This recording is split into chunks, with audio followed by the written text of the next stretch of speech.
कांता बहन की दो बहुएं थी, बड़ी कल्पना और छोटी प्रिया। कल्पना का जैसा नाम वैसा ही काम। सारा दिन कल्पनाओं में रहती, न कोई काम करती न कोई धाम। अरे कल्पना बहू, जरा अच्छी सी चटनी पीस दे, आज कुछ मजेदार खाने का मन है। पेट में जलन हो जाएगी माँ जी बुढ़ापे में, और वैसे भी मेरा काम करने का वक्त शाम का है, अब प्रिया को ही बोल दो। इतना कहकर कल्पना वहां से चली जाती है। कांता कल्पना के ऐसे रवैये से काफी परेशान रहती है। मैं बना देती हूँ माँ चटनी, ऐसा बोलकर प्रिया माँ को चटनी बनाकर प्लेट में खाने को देती है कि तभी वहाँ कल्पना आ जाती है। अरे वाह चटनी, जरा चख कर तो देखो, बड़े दिन हो गए।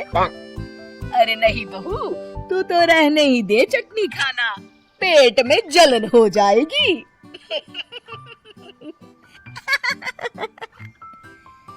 इतना कहकर कांता और प्रिया दोनों हंसने लगते हैं। कल्पना सारा दिन या तो मोबाइल में यूट्यूब देखती या फिर सोती रहती।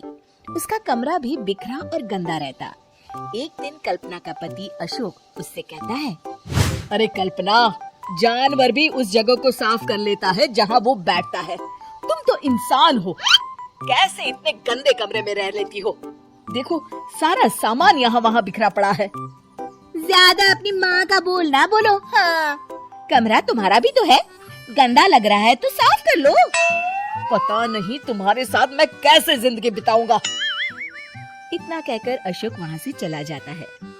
कल्पना बस खाना खाने कमरे से बाहर आती और फिर से कमरे में चली जाती। इससे कांता बहन काफी परेशान रहती। एक दिन प्रिया कांता से कहती है, माँ, मैं सारा दिन काम करके थक जाती हूँ, आप कल्पना दीदी से कहिए ना कि सुबह और शाम का काम बांट ले, मैं तो अब सिर्फ एक वक्त का ही काम करूँगी। हाँ।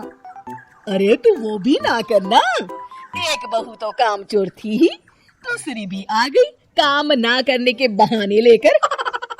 तभी वहाँ प्रिया का पति रमेश आ जाता है। माँ, मैं देख रहा हूँ भाभी कोई काम नहीं करती, प्रिया सारा दिन घर और रसोई का काम करती है, अब कुछ करो ना माँ। कांता मन में कुछ सोचती है और कल्पना के पास जाती है। कल्पना फोन पर मेकअप करना देख रही होती है। कल्पना, तुम सारा दिन बस मोबाइल देखती हो, घर का कोई काम भी कर लिया करो। प्रिया सारा दिन काम करके थक जाती है, आज से मैंने फैसला किया है, एक वक्त का काम तुम करोगी, सुबह का खाना तुम बनाओगी और रात का प्रिया। आप लोगों ने काम को हव्वा बना रखा है। अरे पता नहीं थोड़ा सा ज्यादा काम करने में आप लोग घबरा क्यों जाती हैं? और हाँ, बहुत ज्यादा प्रिया की तारीफ मत करिए मेरे सामने, बड़ी बहू तो मैं ही रहूंगी। मैं कुछ नहीं जानती, कल सुबह मुझे वक्त से खाना चाहिए, रसोई में आ जाना, वरना कल से तुझे खाना नहीं मिलेगा। अगली सुबह कल्पना रसोई में नहीं आती है। वो देर से सोकर उठती है और बाहर आकर कहती है, अरे भूख लगी है, आज खाने में क्या है?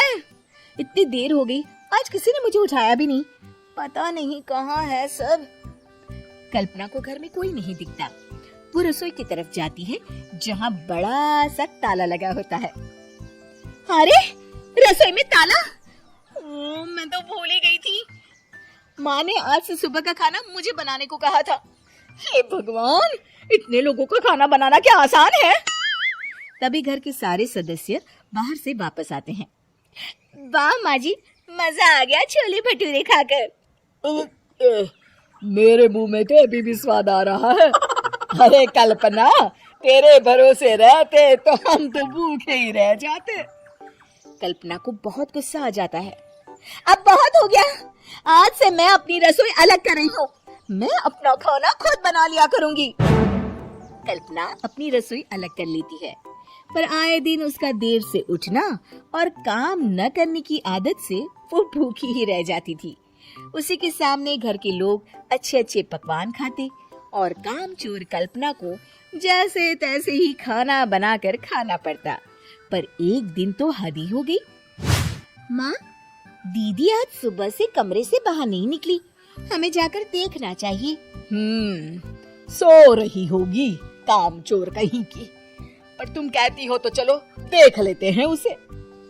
कल्पना कमरे में पेट पकड़कर बैठी होती है। हाय, मेरा दर्द पेट दर्द के मारे मर रही हूँ मैं।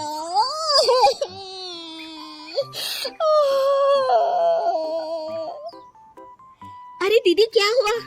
पेट में दर्द क्यों हो रहा है? डॉक्टर को दिखाया आपने? माँ। कल्पना खड़ी होती है और माँ जी के पास आती है। मुझे माफ कर दीजिए, अब से मैं सारे काम में मदद करूंगी, कभी आलस और काम चोरी नहीं करूंगी। हाँ हाँ, वो तो ठीक है, लेकिन अचानक क्या हो गया जो तू काम करने को तैयार हो गई? कामचोर कल्पना। माँ, लगातार बासी और उल्टा पुल्टा खाना खाने के कारण मेरे पेट में इन्फेक्शन हो गया है। काम ना करना पड़े इसलिए मैं 2 दिन का खाना एक दिन ही बना लेती थी। बासी और खराब खाना खाने के कारण लेने के देने पड़ गए। पेट में दर्द हो रहा है। चलो अच्छा हुआ, देर आए दुरुस्त आए।